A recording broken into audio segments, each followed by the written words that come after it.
هل سمعت قبل ذلك بقصة المرأة التي شربت من بول النبي صلى الله عليه وسلم؟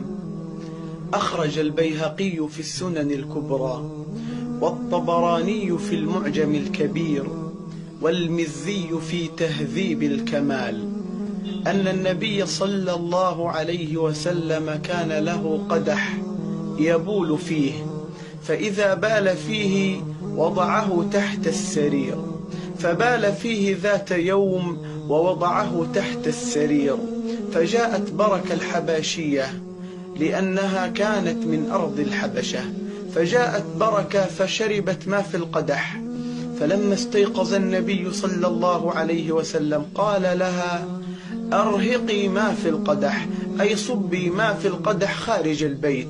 فقالت بركة: يا رسول الله صلى الله عليه وسلم، لقد شربت ما فيه. فلما سمع النبي ذلك الكلام تبسم من قولها وقال لها: لقد احتضرت من النار، أي لا تدخلين النار. قال الدارقطني: هذه واقعة صحيحة.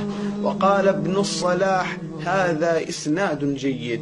يقول ابن مرداس: إن الإله ثنى عليك محبة في خلقه، ومحمدا أسماك.